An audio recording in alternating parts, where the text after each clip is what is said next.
Testando o som. Som. Quero cumprimentar a todos com uma graça e paz. Satisfação de revê-los novamente. Teve o último domingo, o penúltimo, eu tinha responsabilidade de estar aqui com os irmãos, mas aí também houve necessidade de eu estar lá na sede, voltar ao presbítero para estar lá na ceia do Senhor. Por isso aí, conversando com o Primeiro Santo, então nós vamos para cá o presbítero Cruel, tenho certeza que eles esteve aqui dos irmãos prestando culto ao Senhor. Confesso que tenho saudade da igreja, mas às vezes os compromissos, nos prende, gostaria de fazer tudo, mas não dá para fazer também. Eu tenho certeza que os irmãos já vieram hoje pela manhã, já prestaram culto a Deus na escola dominical, aprenderam um pouco mais, até porque hoje é o dia da escola dominical. Hoje, 17 de setembro, se comemora o dia da escola dominical. Eu já estou na escola dominical, participando da escola dominical há 40 anos. Eu costumo dizer que a escola dominical, ela não forma, ela informa. Ou seja, a gente passa todo o tempo para compreender da palavra de Deus. Cristãos crentes que vivem e participam da escola dominical são crentes cristãos avalizados, conhecedores da palavra de Deus e têm conhecimento, que sabem que nosso momento aqui, ele é sempre muito rápido e uma vez, logo em breve, nós encontraremos com o Senhor. E isso é o que nós também aprendemos na escola dominical. Portanto, irmãos, que nós possamos essa noite adorar a Deus na beleza da sua santidade e sempre, meu irmão, podemos prestar um culto a Ele, nos louvores, na adoração, que Ele receba as orações desse lugar e, sobretudo, que Ele fale conosco através da sua palavra. Até porque, ainda nesta noite, nós celebraremos a ceia do Senhor. Até que Ele venha, nós faremos isso.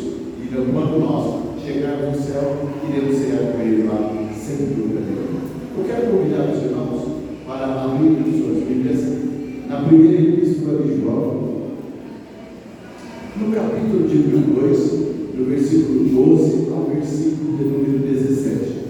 Você que for encontrando, eu quero convidar você, para a reverência da palavra do Senhor, convidá-lo para que se coloque em pé quando nós teremos a palavra do Senhor também. Os nossos irmãos visitantes são bem-vindos aqui esta noite, tá bom? Eu vou pedir ao meu irmão Tiago, se precisar, ajudar os irmãos a se localizar aqui os visitantes, localizar o capítulo aí. Quem puder ajudá-los também, tá? Vamos ficar em pé.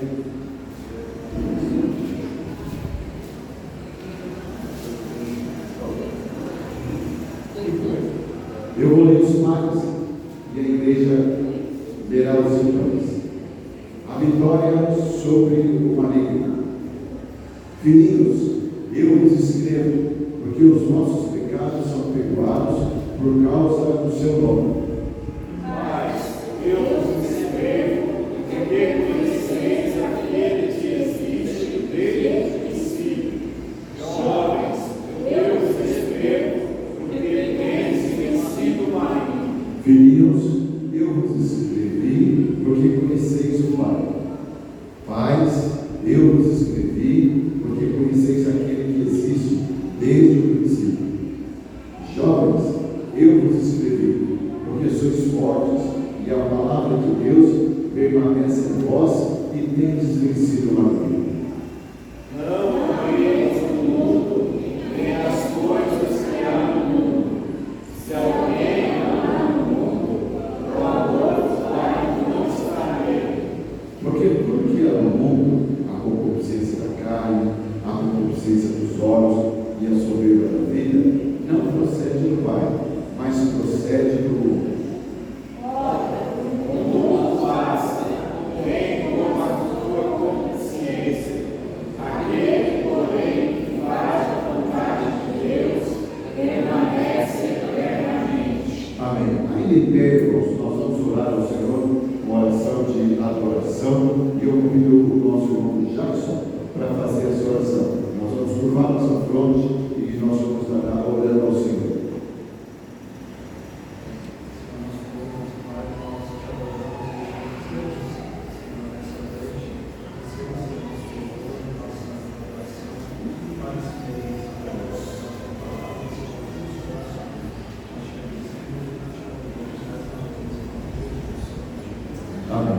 Continuamos em pé e vamos orando os nossos cenários. Nós vamos louvar a Deus com o hino de número 266. Rude Cruz.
O momento de correção é aquele que eu e você fazemos para dentro da liturgia do culto, quando nós fazemos uma reflexão de nós mesmos, quando nós temos coragem de olharmos para nós e verificar se há algo em nós que tem nos distanciado de Deus, que nós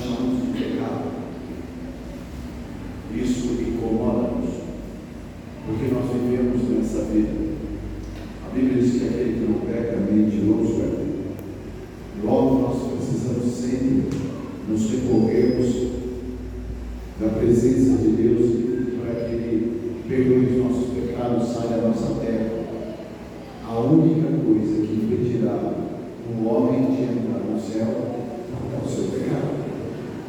Logo, a Bíblia também nos aconselha a nós chegarmos à estatura de um varão perfeito. Você, da maneira que você pode, da maneira que eu posso, nós faremos a leitura e depois dessa leitura nós faremos uma oração silenciosa. Quando então você estará confessando os seus pecados, apresentando a Deus, mostrando a Ele a minha fragilidade, mas entendendo que Ele é capaz e soberano de visitar a nossa vida, perdoar os nossos pecados, sarar a nossa terra e fazer com que a gente caminhe um pouco mais até que Ele venha. Depois da oração silenciosa, quebrando esse silêncio, nós vamos convidar a irmã Valéria. A irmã Valéria estará orando a Deus, agradecendo a Deus, um Deus que perdoou os nossos pecados, que ouviu a nossa oração e lançou as nossas falhas, os nossos pecados no mar do esquecimento. Acompanhe a leitura, por gentileza, Isaías, no capítulo 1, do versículo 18 ao 20. Vinde, pois, e arrazoemos, diz o Senhor, ainda que os vossos pecados sejam como a escarlata, eles se tornarão brancos como a neve. Ainda que sejam vermelhos como o carmesim, se tornarão como a lã. Se quiseres e me ouvires, comereis o melhor dessa terra. Mas, se recusares e fores rebeldes, sereis devorados com a espada, porque a boca do Senhor o diz.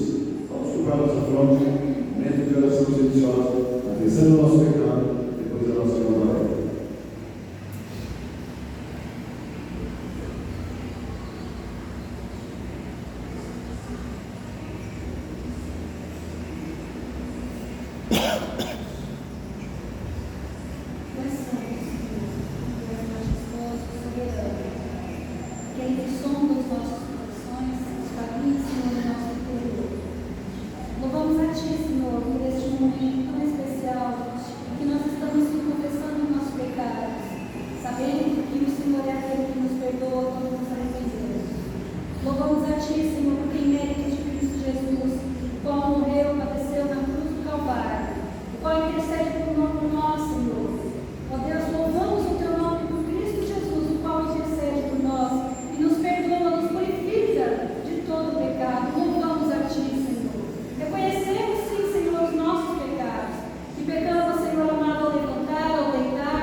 Nós agora vamos convidar o grupo, para louvar a Deus com 2 cânticos espirituais.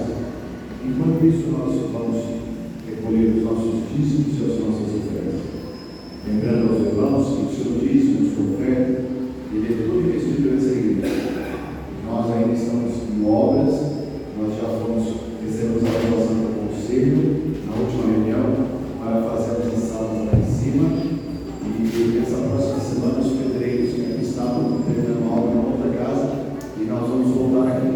E para nós voltarmos aqui, para nos trabalhar, precisamos do seu esforço, da sua ajuda, o que nós chamamos de dinheiro, de oferta, de dízimo.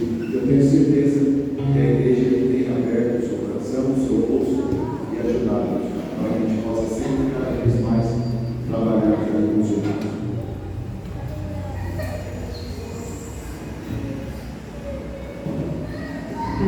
irmãos, boa noite a todos.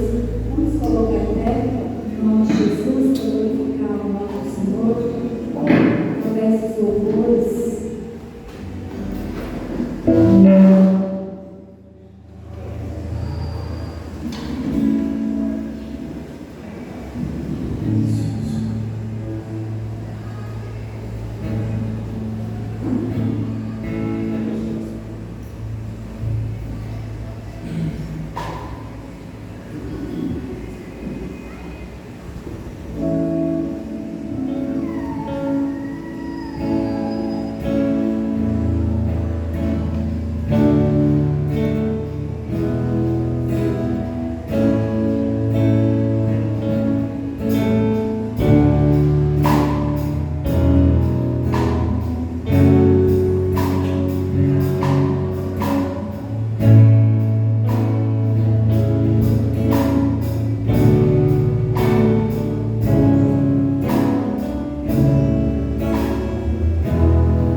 adotamos.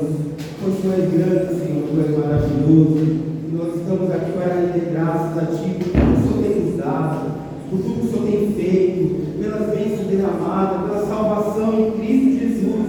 Nós te louvamos, Senhor, e agradecemos também pelas ofertas, Senhor, que o Senhor venha abençoar os irmãos, que o Senhor venha abençoar essas ofertas, esses dízimos, que o Senhor venha ser, que esse dinheiro venha ser usado para a Tua obra, que ele venha ser usado, Senhor, para a expansão do Teu reino. Ó Pai, que o Teu reino venha ser sobre todos, Pai, deste mundo. Nós te louvamos, te exaltamos, e neste momento o Senhor venha falar aos nossos corações, através da Tua palavra, Senhor. Nós te agradecemos no nome santo do Teu Filho amado, Jesus Cristo. Amém. Amém. A igreja pode se sentar.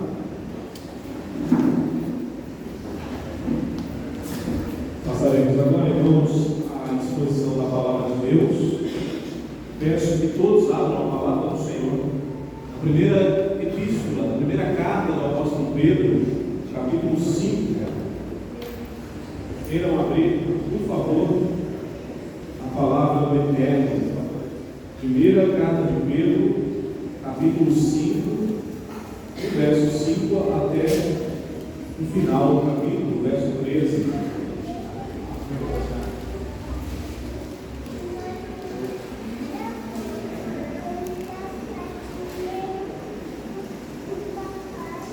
Primeira epístola de Pedro, capítulo 5,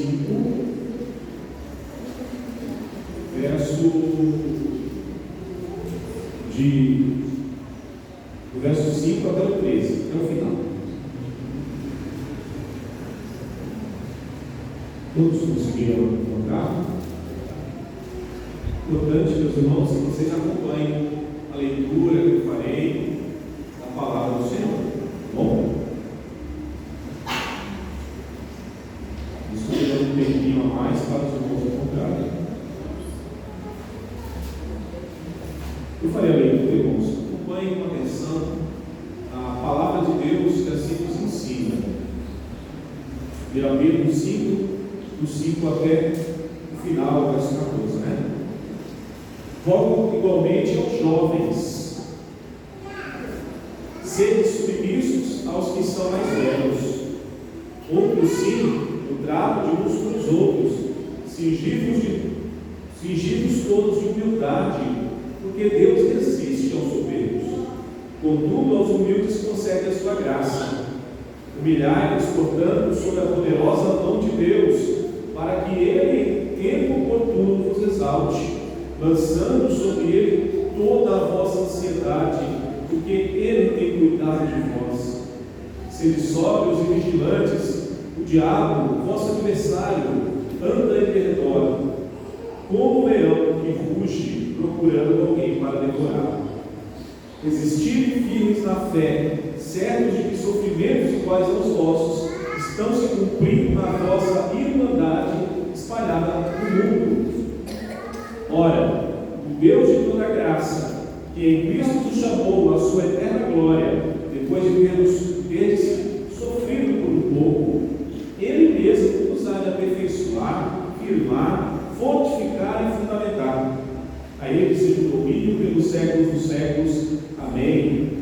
Por meio de Silvano, que para vós somos é fiel irmão, como também considero, vos escrevo resumidamente, exortando e testificando de novo, que esta é a genuína graça de Deus. Nela estáis firmes. Aquele que se encontra em Babilônia, também eleita, vos saúda, como igualmente meu filho Marcos. Saudai-vos uns aos outros com o nosso mundo de amor. Paz a todos vós que vos achais em Cristo. Até aqui, irmãos, a palavra do Senhor. Eu convido a todos para fazermos mais uma oração, pedindo a iluminação do Espírito Santo sobre nós. Pai de amor, Pai bendito, nós estamos diante da Tua palavra que é santa, Senhor. E nós somos tão pequenos e tão falhos, porém, através do Teu Santo Espírito, nós podemos, Pai, ser instrumentos usados nas Tuas mãos. E é isso que nós pedimos nessa hora, que o Senhor use o Teu servo. O Senhor, meu Deus, venha encher do Espírito, venha dar graça, venha dar sabedoria, iluminar nossas mentes para compreendermos as verdades eternas da Tua palavra. O Senhor abra o coração de cada irmão que vê veio aqui esta noite, cada pessoa que veio ouvir a tua voz, Senhor, venha sair daqui impactado pela voz do Evangelho, pela voz do Senhor Jesus Cristo, nosso amado Deus. É nele que oramos, nele te imploramos, em nome de Cristo. Amém.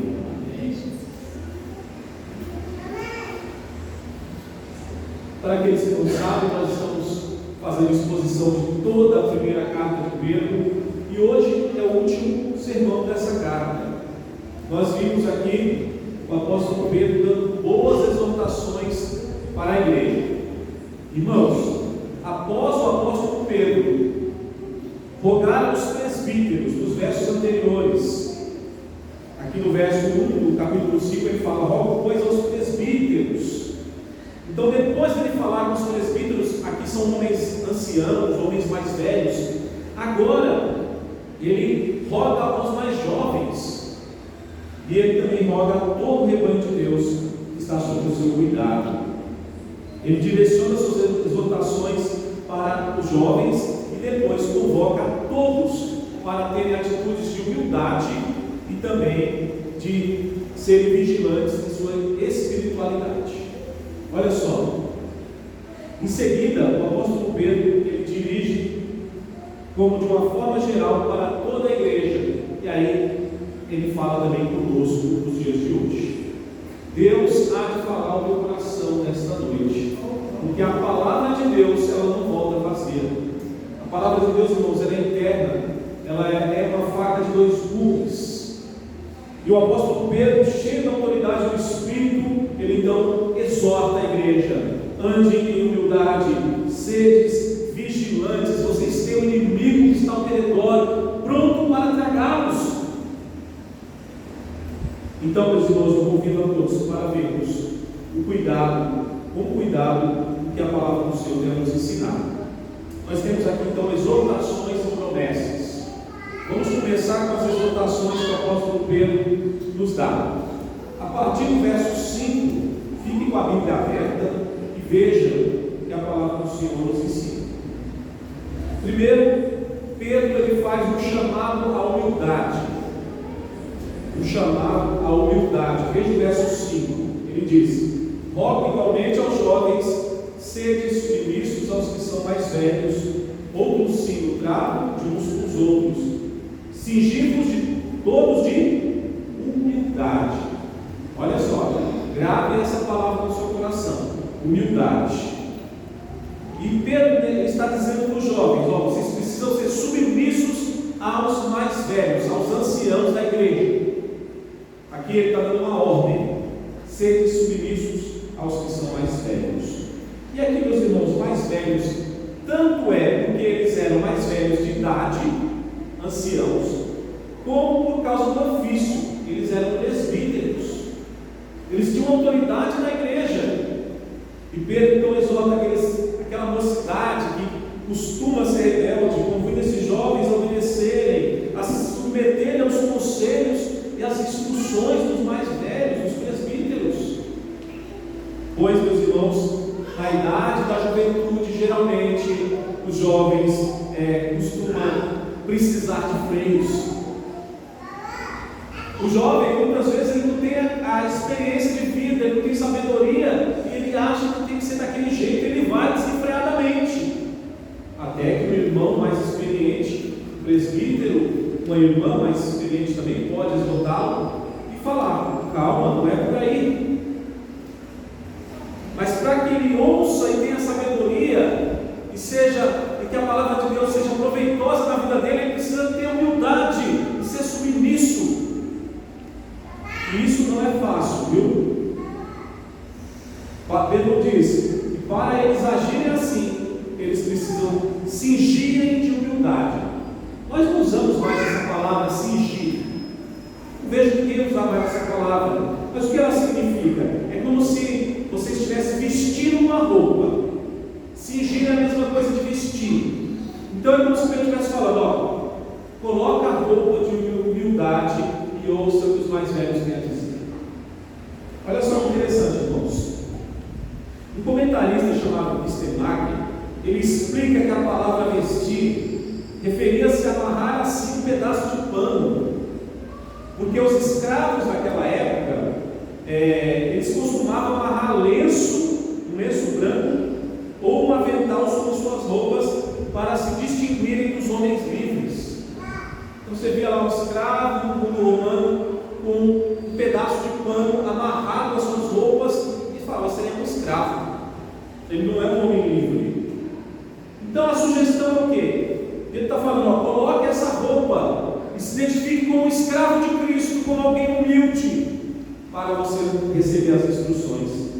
A sugestão é que os cristãos devem atar humildade à sua conduta para que possam ser reconhecidos pelos de fora. As pessoas vão olhar de longe, vai ver sua humildade e vão falar: ali está um cristão de verdade. Porque, meus irmãos, o cristão ele deve ser humilde, porque o seu Senhor Jesus é humilde. Ele mesmo disse: porque eu sou manso e humilde de coração. Nós temos um Senhor que é todo-poderoso, mas que se humilhou, que se esvaziou da sua glória, e sendo Deus, não usurpou ser igual a Deus, mas antes, em forma de servo, ele veio e deu exemplo para todos. A existência, irmãos, de um cristão orgulhoso, arrogante, prepotente, é incoerente com o evangelho bíblico, é contraditório. Precisamos rever nosso cristianismo, precisamos rever a nossa conduta. Se tiver um pouquinho de orgulho, peça perdão a Deus e mude hoje essa sua conduta. Deus é contra os soberbos, a Bíblia é clara nisso. Deus abate os soberbos, mas Ele é favorável aos humildes. Ele eleva, Ele exalta os humildes de coração. Então, o Salmo bíblico é muito claro sobre isso. Primeiro, nós temos aqui um chamado à humildade. Primeiro, Pedro fala para os jovens: vocês precisam de humildade, talvez os mais velhos, mas nós fazemos, em geral, aplicamos a palavra para cada um que está aqui. Seja humilde na presença dos homens e na presença de Deus. Porque no verso 6, Pedro ele vai falar para eles se humilharem também. Vejam só de novo a palavra: humilhai-vos, portanto, sob a poderosa mão de Deus, para que Ele por tudo nos exalte. Agora Pedro se dirige àqueles irmãos e fala: olha, vocês devem não só se submeter aos mais velhos, aos presbíteros, mas debaixo da poderosa mão do Senhor. Então, humildade diante dos homens, humildade diante de Deus. No verso 6, ele então mostra que devemos nos humilhar diante da poderosa mão de Deus. A ideia aqui, irmãos, é que os leitores deveriam se sujeitar a Deus de tal modo que deviam colocar sua confiança exclusiva no Senhor. A ideia de uma mão, ela é uma ideia de você estar debaixo daquela autoridade, debaixo daquele poder, e esse poder vem de Deus. Devemos saber, irmãos, que Deus cuida de cada um de nós. Aqueles irmãos deveriam saber disso, que Deus cuidava, estava cuidando deles. Eles estavam passando lutas, perseguições, estavam sofrendo, mas Pedro fala: olha, humilhem-se debaixo da poderosa mão do Senhor. Vocês precisam ser totalmente dependentes de Deus, totalmente dependentes do Senhor. E a poderosa mão de Deus, meus irmãos, ela traz o sentido tanto de governo. Quando nós nos humilhamos debaixo da mão de Deus, quer dizer que você pertence a Ele, você está debaixo do governo de Deus, mas também, meus irmãos, debaixo da disciplina do Senhor, porque Deus também abate o soberbo. Então, a mão de Deus disciplina algumas pessoas e defende outras. E nós, cada um de nós que aqui estamos, possamos provar a proteção do Senhor e não a sua vara, não a sua disciplina, e venhamos ter vidas abundantes no Evangelho sem precisar sermos corrigidos pelo justo Senhor. Diante disso, irmãos, a poderosa mão de Deus deve estar sobre nós, sobre cada um de nós que aqui estamos. Depois que aqueles irmãos tivessem se distanciado de todo orgulho, de toda soberba, se vestido de humildade, cingidos de humildade, agora eles precisavam demonstrar na vida cotidiana, no dia a dia, não se rebelando contra acontecimentos difíceis da vida. Porque o que acontece? Isso nós aprendemos hoje na EBD. Quando vem uma luta contra nós, a primeira coisa que nós fazemos é murmurar contra Deus, murmurar contra a situação, murmurar contra a doença, contra qualquer coisa que nos sobreveio e que nós não gostamos. E isso demonstra que você não tem contentamento em Deus. Então, devemos, irmãos, não se rebelar contra acontecimentos difíceis da vida, eles virão. Devemos pedir graça a Deus para passar por eles. Devemos também reconhecer que quem está por trás deles é o Senhor, porque nós estamos debaixo da sua mão. E pela fé, irmãos, nós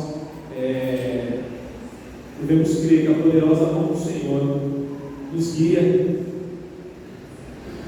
como um bom pastor que guia o seu povo, que guia a sua ovelha. Creia nisso. Se você tem fé em Cristo, se entregou a Ele, você tem um bom pastor na sua vida e cuida da sua vida, da sua causa. Portanto, irmãos, nesse primeiro ponto aprendemos que nós não devemos deixar o orgulho tomar o nosso coração. A primeira aplicação que você tem que sair daqui essa noite: o orgulho não vai ter espaço na minha vida. O orgulho não vai ter espaço no meu coração. Pratique, meu irmão, minha irmã, a humildade. Pratique a humildade. As crianças que estão aqui, pratique a humildade. Obedeça aos vossos pais, eles são mais velhos. Obedeça aqueles que são mais velhos, professores, pais, tios, avós. Os jovens devem acatar os conselhos dos presbíteros da igreja. E todos nós que aqui estamos devemos respeitar a liderança da igreja que Deus colocou sobre nossa vida. O fato de você ter um pastor, um presbítero, algum irmão que ora por você, que vela pela sua vida, mostra o cuidado e o amor que Deus tem por você. Ele não te deixou como uma ovelha desgarrada, exposta no mundo, exposta aos perigos, mas Ele colocou um pastor para te guiar para as águas tranquilas, para pastos verdejantes. Por isso, meus irmãos, devemos ter humildade e sermos submissos àqueles que o Senhor tem colocado sobre nós. O segundo ponto que nós vemos, o primeiro é o chamado à humildade. O segundo é o chamado à vigilância. Olha o verso 7. Pedro fala para os irmãos serem vigilantes, para eles estarem atentos aos perigos. Olha só, versos 7, 8 e 9. Lançando sobre ele toda a vossa ansiedade, porque ele tem cuidado de vós. Sede sóbrios e vigilantes. O diabo, vosso adversário, anda em território como um leão que ruge, procurando alguém para devorar. Resisti-lhes na fé, firmes na fé, servos de sofrimentos iguais ao vosso. Olha, eles estavam sofrendo, estão se cumprindo na vossa irmandade espalhada no mundo.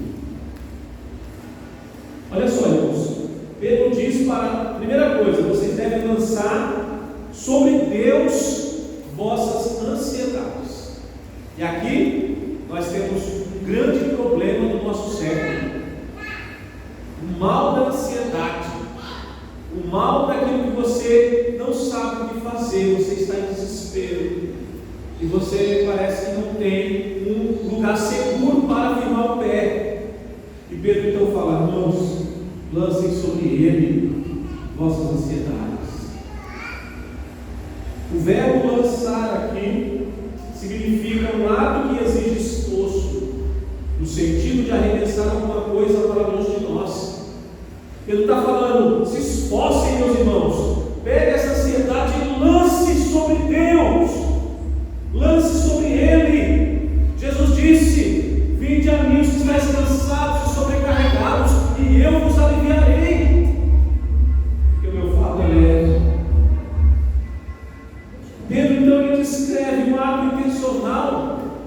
irmãos deveriam fazer.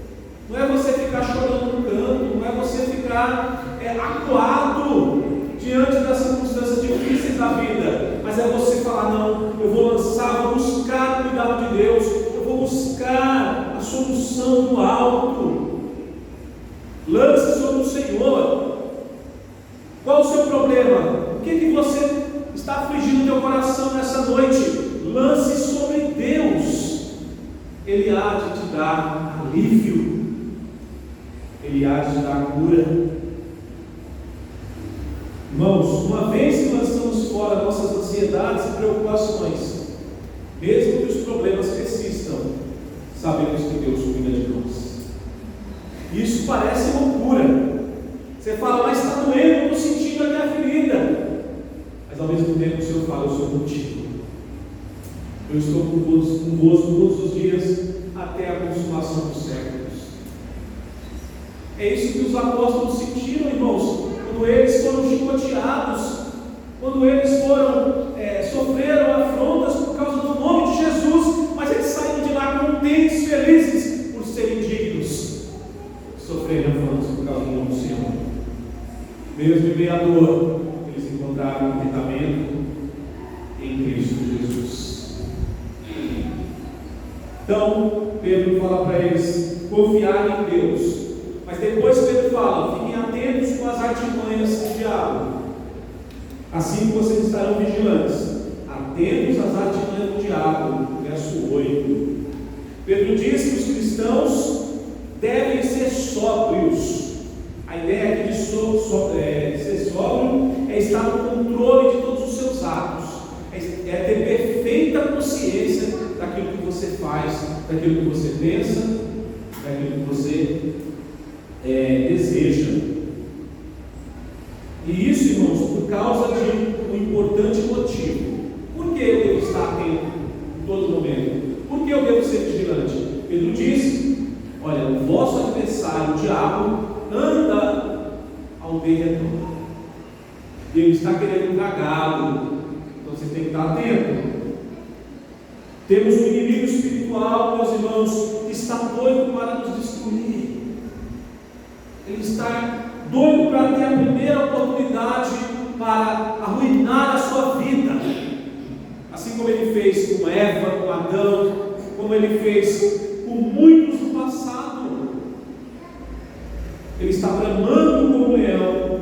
E é curioso, irmãos, que depois de falar que os crentes não devem ser orgulhosos, Pedro cita o diabo, que caiu justamente por causa do orgulho. Ele foi orgulhoso desde o princípio, e por isso ele foi condenado. E Pedro compara ele com um leão que está rodeando, procurando a sua caça. Você já deve ter visto aquelas cenas na África, quando o leão está ali, à espreita, pronto para dar o bote. É essa analogia que ele faz, essa comparação que ele faz. E Pedro, meus irmãos, ele fala por experiência própria. Quem já leu o Evangelho sabe que Jesus disse: Simão Pedro, vigia, porque o diabo esta noite pediu para te peneirar, mas eu roguei por ti para que você não desfaleça. O diabo estava de olho na alma de Pedro, meus irmãos. E ele então fala por experiência própria, pois ele lembra das palavras do Senhor Jesus na noite em que foi traído: Simão, Simão, eis que Satanás reclamou para vos peneirar como trigo. Eu, porém, roguei por ti para que a tua fé não desfaleça.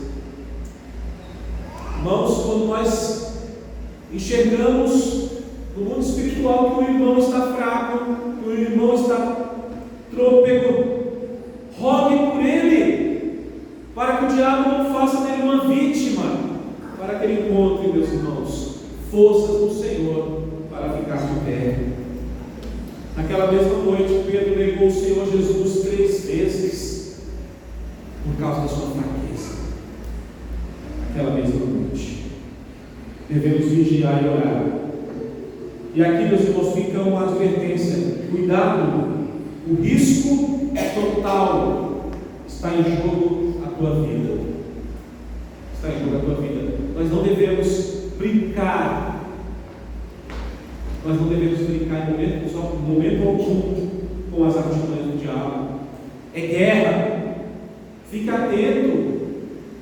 Não dê munição para o inimigo, mas se proteja da melhor forma possível. Proteja o seu casamento, proteja a sua vida espiritual com devocionais, proteja a sua mente das sutilezas desse século, proteja a sua fé, proteja a fé dos seus filhos, para que não seja contaminada com as artimanhas do diabo que está no mundo.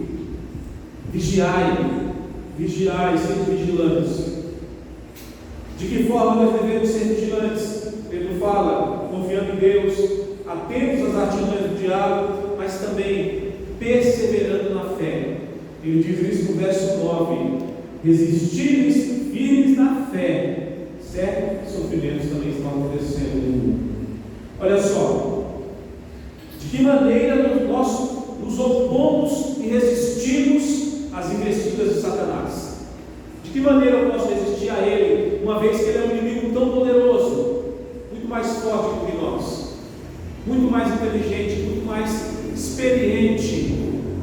A palavra de Deus diz: mantendo-se firme na fé, sendo uma pessoa firme, sendo uma pessoa espiritual, sendo uma pessoa que busca Deus. A palavra está aqui, resistir firmes na fé. Sabe, meus irmãos, que quando vocês se renderam a Jesus pela decisão do Evangelho, a sua vida aconteceu uma revolução na sua vida.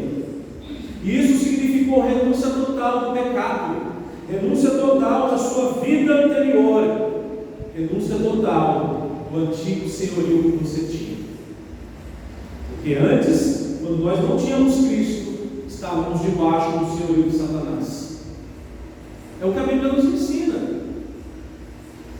Paulo vai dizer em Efésios 2 que antes éramos por natureza filhos da ira, e estávamos todos mortos nos nossos delitos e pecados, fazendo a vontade da carne, dos pensamentos, e éramos por natureza filhos da ira. Irmãos, saiba de uma coisa: o dominador deste mundo, ele está de olho na sua vida, ele está de olho na tua alma. Vigie, persevere, considere-se um cristão resistente, perseverante. É fácil? Acho que não, irmãos. As lutas vêm sobre mim, sobre vocês, querendo nos desanimar, querendo nos enfraquecer, querendo fazer que nós desistamos da caminhada. Mas o que Jesus nos ensina? Aquele que vencer, aquele que for até o fim. E o Senhor então faz várias promessas para os cristãos que forem perseverantes. Pedro também os lembra que o sofrimento deles não é exclusivo.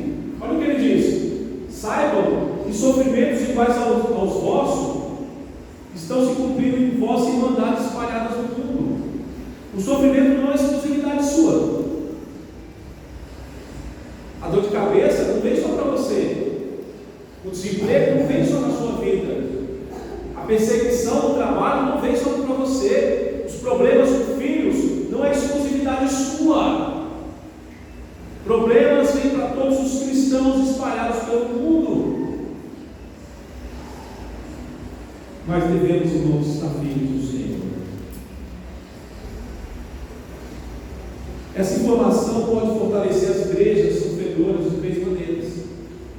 Como você sabe que outros irmãos estão sofrendo, isso te fortalece de três maneiras. Primeiro, você pode ter certeza de que se encontra em uma irmandade no âmbito mundial, que Deus trabalha com cada um de uma forma, que compartilha sofrimentos, porque quando um membro sofre, todos sofrem. A igreja é considerada um corpo. Então a primeira razão é essa. Segundo, o sofrimento em que você se encontra não representa um castigo ou um sinal de que algo estaria errado com você.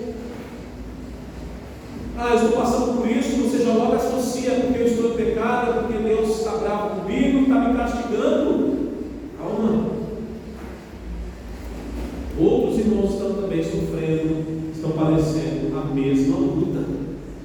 E por último, terceiro, o seu sofrimento ele está inserido no plano de salvação de Deus para o nosso aperfeiçoamento na fé. Faz parte da caminhada cristã passarmos por provações e de todas as naturezas, viu, meus irmãos? Se você olhar para a história da igreja, você vai ver irmãos padecendo, morrendo, sofrendo, sendo torturados por causa da sua fé. Nos dias de hoje também, Deus ele tem nos provado para nós sermos aperfeiçoados na fé. Por fim, meus irmãos, temos aí um chamado ao descanso. Nós vimos um chamado à humildade, vimos um chamado à vigilância e agora um chamado ao descanso. Aqui nós temos a promessa que Pedro fala. E eu gostaria que você prestasse muita atenção nesses versos, porque é uma promessa extraordinária. No verso 10, nós temos aqui até o verso 11, ele nos ensina, Pedro nos dá argumentos, proclamando uma bênção extraordinária sobre os irmãos. Olha o que ele diz no verso 10.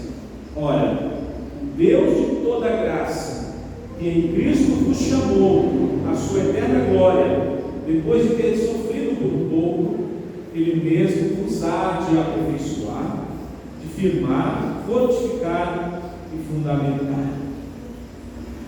Então a primeira coisa que nós devemos descansar na soberana vocação de Deus para nós. Eu não sei se você tem crises de vez em quando, se você realmente é crente ou não, se você é eleito ou não, se você realmente foi escolhido por Deus, foi chamado por Deus e está na presença de Cristo. Mas se você tem dúvidas, olhe para esse texto. O Deus de toda graça que em Cristo nos chamou. Foi Deus quem te chamou para a sua graça, para viver o Evangelho. E nós devemos crer nisso e descansar na soberania de Deus. Ele nos exorta a descansarmos na sua vocação. Pedro afirma que em Cristo eles foram chamados pelo Deus de toda graça para desfrutarem da sua eterna glória. Você que crê em Cristo e foi chamado por Deus, você vai desfrutar da glória do Filho. Você vai desfrutar da glória de Cristo na eternidade. Não tem como você ser de Cristo e não participar da sua glória. Porque nós participamos do seu sofrimento também, mas nós participaremos da glória do Senhor também. Olha só, irmãos, é uma vocação divina. O termo usado aqui por Pedro, chamar, aquele que vos chamou, não é um simples convite que a pessoa pode aceitar ou rejeitar como bem entender. Esse termo aqui é uma convocação divina. É uma convocação, é uma ordem real que seu destinatário deve obedecer e não pode ignorar. O apóstolo Pedro especifica que a entrada na glória de Deus acontece depois que os crentes tiverem passado por um breve período de sofrimento. Olha o que ele diz no 10: depois de ter sofrido por um pouco. E aí ele fala: o Senhor vai fazer alguma coisa com vocês. Isso aqui, meus irmãos, nos lembra o texto do apóstolo Paulo em Romanos 8,18, quando ele diz: porque para mim tenho por certo que as aflições deste tempo presente não podem ser comparadas com a glória que há de nos ser revelada em Cristo Jesus. Está sofrendo, está passando por luta, está sendo humilhado, segura firme nas mãos de Cristo, irmão. Segura firme, é rápido, vai passar. Não pode ser comparado com aquilo que Deus prometeu para cada um de nós. Não pode ser comparada com a glória que o Senhor vai revelar em Cristo Jesus para cada um de nós. Ele nos chamou para a sua eterna glória e ninguém vai tirar isso de nós. É promessa de Deus. O diabo não pode roubar isso de você, apesar de ele ser ladrão, porque nós, Cristo, estaremos firmados na rocha. Aquele que começou a boa obra em nós, Ele há de terminar, meus irmãos. Então Pedro ele passa a dar aqui as últimas instruções, falando das promessas para os crentes. Primeiro, ele diz que Deus irá cuidar de nós. Ele fala: o Deus de toda graça que nos chamou para a sua eterna glória. E aqui nós temos a ideia de descansar no cuidado pastoral de Deus. Descanse no cuidado pastoral do Senhor. Pedro termina essa maravilhosa afirmação dizendo que Deus, como nosso bom pastor, Ele irá fazer uma obra maravilhosa em nossas vidas. Primeiro, Ele vai nos aperfeiçoar. A minha versão diz: Ele mesmo nos há de aperfeiçoar. A ideia aqui também pode ser restaurar. Você está quebrado, você está sofrido, você está machucado, mas o Senhor vem e te levanta, te aperfeiçoa, mesmo em meio ao sofrimento e à dor. Ele vai restaurar, consertar algo que foi quebrado na sua vida, tornar você completo de novo. Deus restauraria aqueles sofridos, irmãos machucados daquela época, assim como o ortopedista coloca o osso no lugar e deixa ele funcionando de novo. Deus colocaria no lugar a vida desestruturada daqueles irmãos. Estavam confusos, ansiosos, perseguidos. Deus colocaria eles em perfeição, como Pedro diz. Deus também, meus irmãos, iria confirmar aqueles irmãos. Confirmar. A ideia, meus irmãos, é que em meio às lutas que eles estavam tendo, Deus iria confirmar a fé daqueles irmãos. Ele daria estabilidade. A ideia é essa. Quando Deus confirma a nossa fé, confirma a nossa crença, Ele nos dá estabilidade e nós ficamos em lugar seguro. No mundo cheio de instabilidade, onde você está trabalhando hoje, amanhã você vai embora, onde hoje você está saudável e amanhã você cai de cama. O mundo é estável, o mundo está em paz, hoje amanhã tem guerra. O país está bem financeiramente, mas vem uma crise aí, uma quebra na bolsa, e o país entra em crise. O mundo é instável, mas Deus estaria confirmando aqueles irmãos, dando estabilidade para eles. Ou seja, Deus nos colocaria de pé e encorajaria eles para que eles fossem constantes e firmes. Pedro diz: Deus há de aperfeiçoar, de firmar ou confirmar, de fortalecer ou fortificar. Deus também iria fazer-nos fortes, firmes e inabaláveis na presença do Senhor. Ou seja, irmão, nós somos fracos, nós temos uma natureza fraca, e muitas vezes uma luta pode nos abater.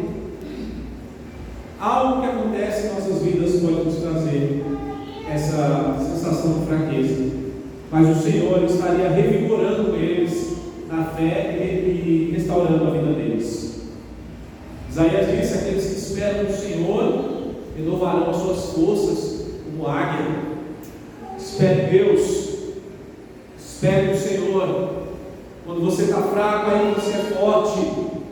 A alegria do Senhor é a nossa força. Tem que ter esses versos sempre no teu coração, para que quando vier as lutas e as fraquezas, você possa estar de pé. E por último, Pedro diz: ele vai fundamentar vocês. Fundamentar. A ideia aqui é de fundamento, é um alicerce. Deus estaria deixando eles num lugar firme, onde eles jamais cairiam. Fundamental, você vai estar fundamentado em Cristo. Meus irmãos, Deus nos colocaria num lugar seguro, firme, sólido, e essa solidez que Pedro fala aqui também nos protegeria diante do perigo de se deixar agitar por qualquer vento de doutrina. Você não vai seguir uma heresia ou uma seita, porque você está fundamentado na verdade, e a verdade é Jesus. É isso que é estar fundamentado na fé. Vive na fé, vive nas promessas de Jesus. Eu finalizo meus irmãos esse sermão com algumas aplicações desse texto para cada um de nós. Então vejam, independente da luta que você está passando, que só Deus sabe, creia na promessa do Senhor.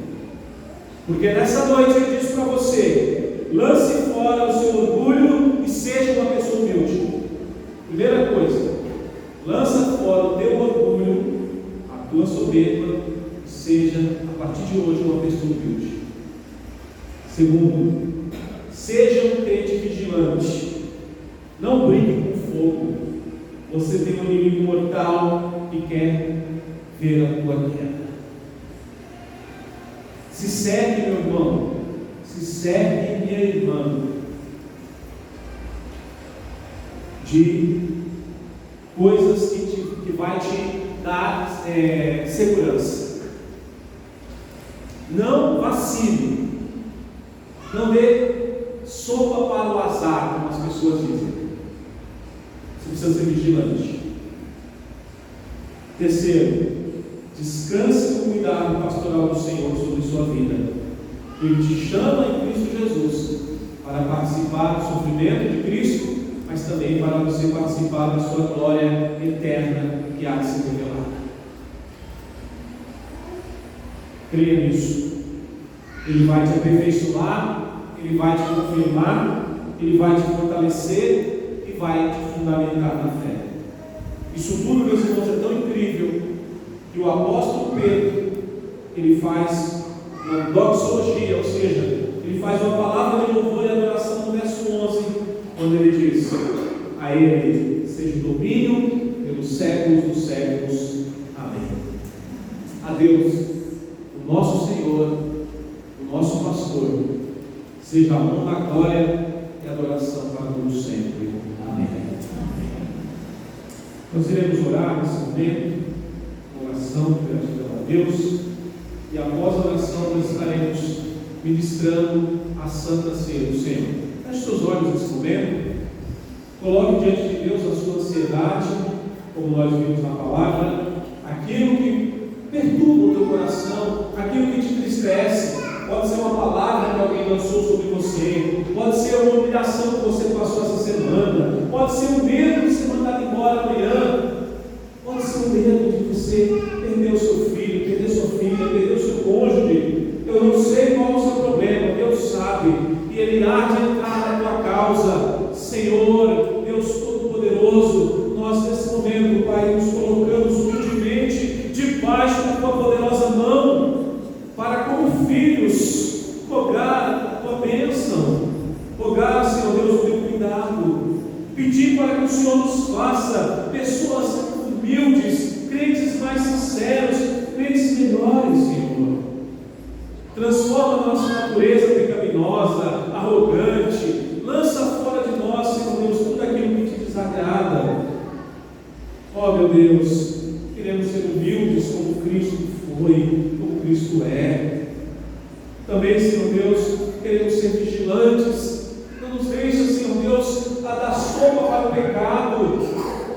Tira de nós, Senhor Deus, todo vídeo, toda imagem suja que leva o nosso coração a pecar contra a tua santidade. Tira de nós, Senhor Deus, todos os momentos de tentação que pode querer, Senhor Deus, ser usado por Satanás para que nós caiamos. Ó meu Deus, livra-nos do mal, livra-nos do mal, Senhor, livra-nos da tentação, e venhamos a ser fortes e firmes para resistir ao diabo. E por fim, meu Deus, queremos descansar nas tuas promessas, queremos, Senhor Deus, ter a convicção de que estaremos para sempre com o Senhor, naquele grande dia quando o Senhor voltar, ou então quando nós partirmos desse mundo, estaremos com o Senhor. Que a tua graça esteja por cada um que está aqui nesta noite, em nome de Jesus, o teu Filho amado. Amém. Amém, meus irmãos. Convido o presbítero Carlos para a minha frente, estará nos ajudando, nos auxiliando na distribuição dos elementos. Mas antes eu gostaria de ler o texto sagrado para estarmos ceando na presença do Senhor. Eu peço que a igreja, os irmãos que estão, abram 1 Coríntios, capítulo 11, e aqueles que puderem, queiram se colocar de pé para lermos a palavra de Deus.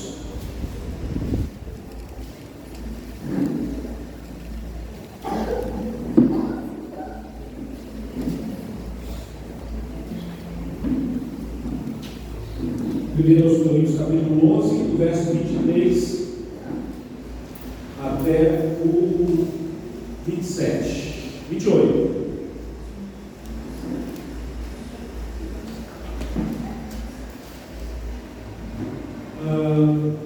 Farei a leitura da palavra de Deus que nos ensina. Porque eu recebi do Senhor o que também vos entreguei. Que o Senhor Jesus, na noite que foi traído, tomou o pão, tendo dado graças, o partiu e disse: isto é meu corpo, que é dado por vós, fazei isto em memória de mim. Então vejam, irmãos, nós estamos aqui com o pão e o vinho. Vamos consagrar o pão primeiro, o primeiro elemento. Feche seus olhos. Pai de amor, Deus maravilhoso, nesse momento, Pai, nós, como ministros do Evangelho e dos sacramentos, nós retiramos esses elementos do uso comum e consagramos para essa finalidade de cumprirmos a palavra do Senhor, de celebrarmos a Santa Ceia do Senhor em memória de Cristo. O Senhor abençoe esse elemento, o pão, em nome de Jesus. Amém. Paulo continua: com semelhante modo, depois de haver ceado, tomou também o cálice, dizendo: este cálice é a nova aliança do meu sangue. Fazei isto todas as vezes que o beberdes, em memória de mim. Oremos mais uma vez, agora consagrando o vinho, o suco da uva. Senhor, nós estamos diante do segundo elemento. Da mesma forma, Senhor Deus, nós consagramos a Ti, para que seja, meu Deus, força, fortalecimento para o Teu povo que aqui está, para aqueles que são batizados, para aqueles que estão em comunhão contigo, que irão participar desse momento solene na Tua santa presença. Tiramos ele do uso comum e consagramos para essa finalidade, em nome de Jesus. Amém. Irmãos, o texto ainda nos diz que devemos nos examinar. Paulo diz: examine, pois, o homem a si mesmo, e assim coma do pão e beba do cálice. Feche seus olhos nesse momento, faça um autoexame. E você que irá participar da ceia, você que é batizado, que está em plena comunhão com a igreja, que é membro de uma igreja genuinamente evangélica, você é nosso convidado. Nós temos aqui bastante irmãos que nos visitam. Se você é membro de uma igreja, está em comunhão, é batizado, você é nosso convidado para participar dessa mesa, porque essa mesa não é da igreja presbiteriana, é a mesa do Senhor, é a mesa de Jesus Cristo. Aqui está o seu corpo representado e aqui está o seu sangue representado. Então, examine, pois, o homem a si mesmo. Oremos e nos examinemos em nome de Jesus.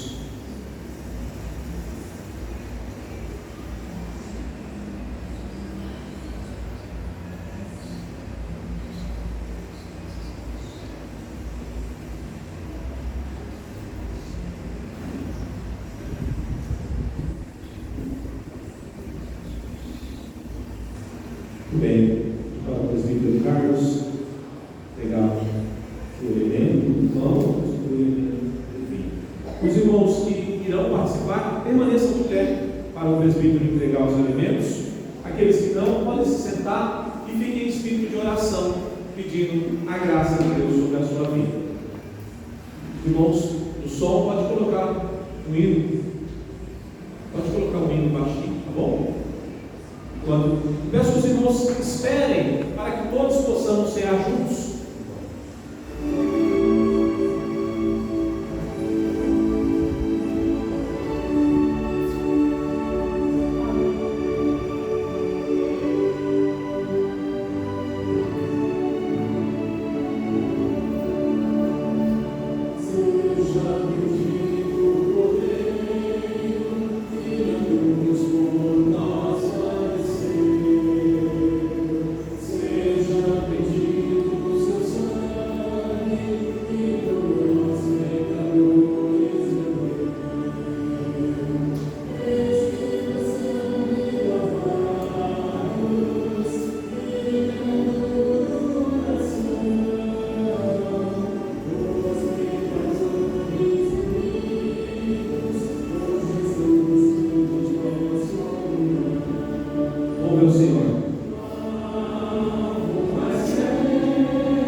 Temos em espírito de oração, meus irmãos, para participar desse momento tão sublime na presença do Senhor Jesus.